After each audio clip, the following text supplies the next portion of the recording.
one other part of the Beard Wizard studio, and I know the lighting in here is not great. I need a new light for the camera gimbal. But anyway, welcome to this review. We're going to take a look at the Razer Iskur gaming chair that I got about 6 months ago. But before we jump into that, be sure to like, comment, subscribe, all that good stuff. Check out the video description for ways to support this channel. Subscribing's the biggest way, really, so check that out, and please do click that red button. Check out the other stuff on the channel. I don't do a ton of tech reviews. I do mostly music and art reviews, but somebody asked for this when I did buy this chair back in January, and I just hadn't gotten around to it for a couple of reasons. A, I wasn't sure how to shoot it. I wasn't sure how the video quality would be with my phone. And I'm going to put in the video description all the equipment that was used. Now, I need a new light, obviously, because my face is shadowed and the light from my overhead light is not the best. But future videos, hopefully I will get the light attachment that goes with this Hohem, what is it called? The Hohem, I got the book over there. I'll put a video description, or put a link in the video description below to the gimbal that I got, and it comes with a light attachment I just don't have yet. So I'm going to get a hold of that, hopefully in the near future, and that way we'll have some more light when we do these videos. But yeah, I'll tell you all the equipment this was shot on so you can see. Oh, the other reason that I didn't do it is because I could not get the quality of motion and video that I wanted when I started to record a review, and I just didn't care for it. So again, you get to see a little bit of the studio. It's a little bit of a mess, but there's behind me some of the things that make up all of the interests that are me.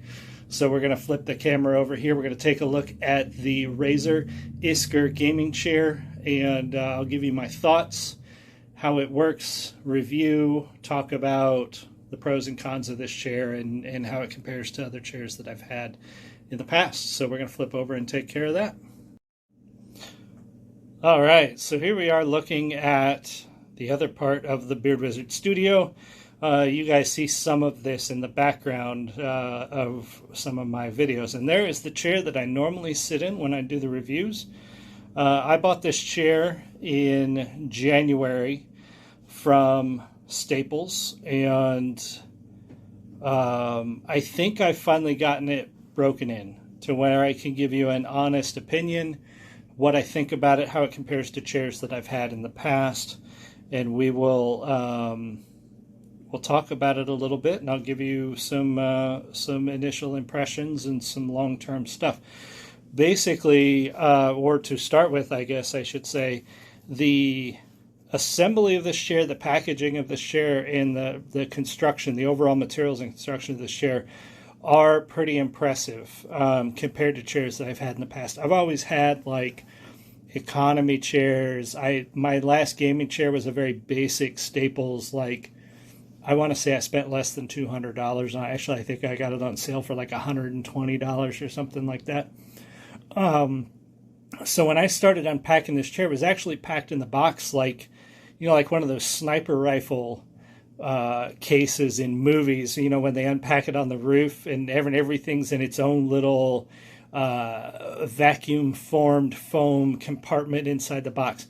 So that's how everything came. Construction was super easy, though heavy. We'll talk about the weight here in a little bit. So it is not necessarily a one-person job. It is much easier to put some of the pieces together with help. Most of it you can do by yourself, but I would recommend when you do attach the seat to the base that you have somebody help you, because it is an extremely heavy chair, and that I'm not used to. I'm used to basically lightweight, cheap, generic plastic chairs.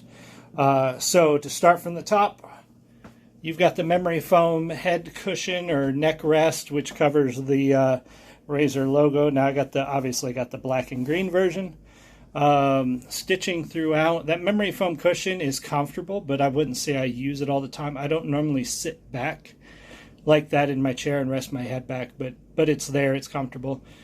The faux, it is faux leather. It's not real leather, but that leather is much higher quality, or that fake leather, pseudo leather, whatever you want to call it, much higher quality than what I'm used to from a lot of the cheaper chairs.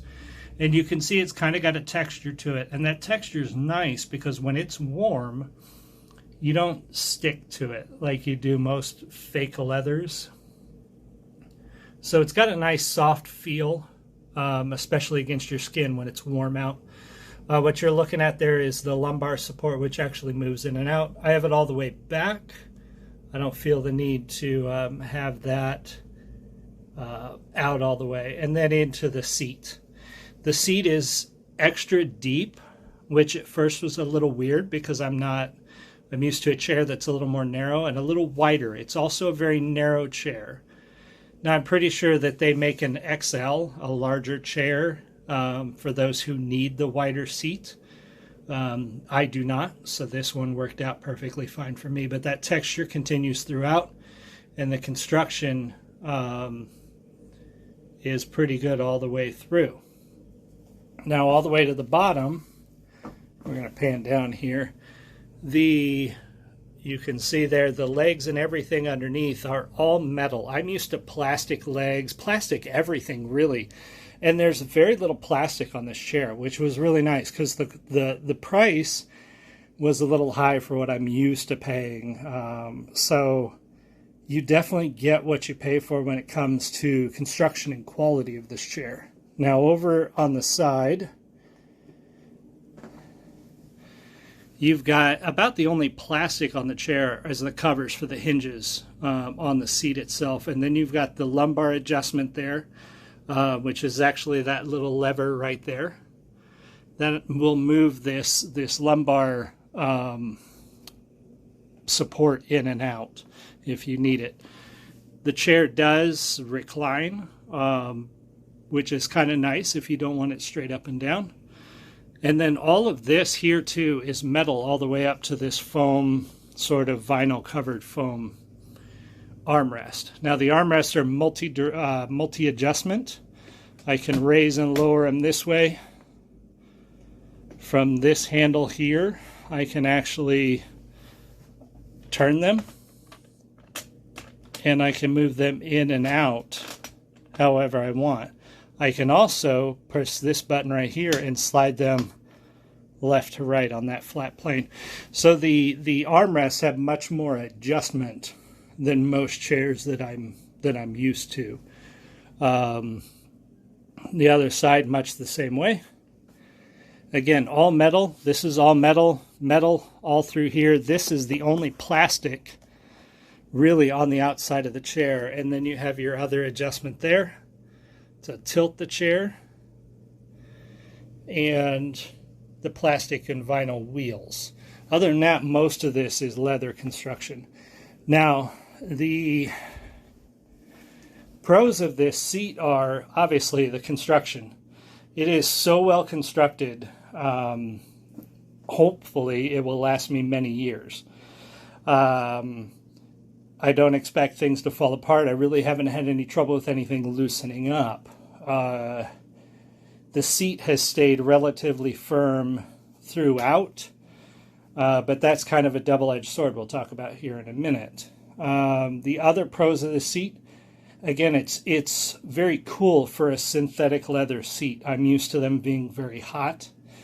It's not sticky. It feels comfortable. It feels soft on your skin. So even if I'm wearing shorts and part of my legs are resting on the seat, I don't feel like I'm sticking to the seat like you do with the cheaper sort of synthetic vinyl chairs that you normally get. The drawbacks, but not necessarily drawbacks to the chair. I guess it depends on your preference. But one of the drawbacks is weight. This chair is super heavy. So if you're on carpet like I am, you definitely need one of those plastic chair mats to move it around. It is very, even without somebody sitting in it, just trying to move it around on carpet is really hard to do.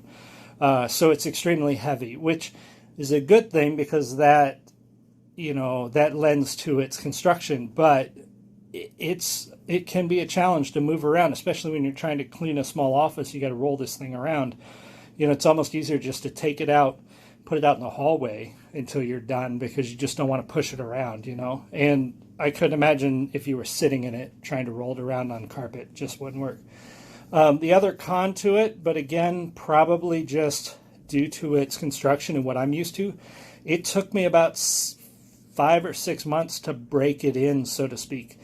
It's very hard at first. The seat is very hard.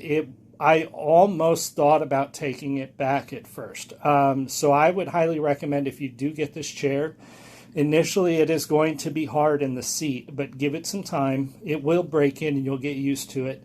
But yeah, at first I wasn't sure about this chair as far as firmness. I was used to really cheap chairs that get soft really fast and just don't hold up. And this one so far is holding up really well. But again, to the point where initially I thought it was too hard. I did not really care for it at first. But I've given it some time. I really love it now. It's super comfortable. It's a great chair. The adjustments are great. It retails what's really strange, and I'll put a link in the video description below, an affiliate link to Amazon where you can get this chair. The black and green version retails for $4.99, and I think it's on sale right now, but I don't know if it'll be on sale when I post this. The all black version retails for $5.79, and as far as I can tell, there's no difference except the stitching and the logos. So I'll post a link to the one I have, the actual black and green one.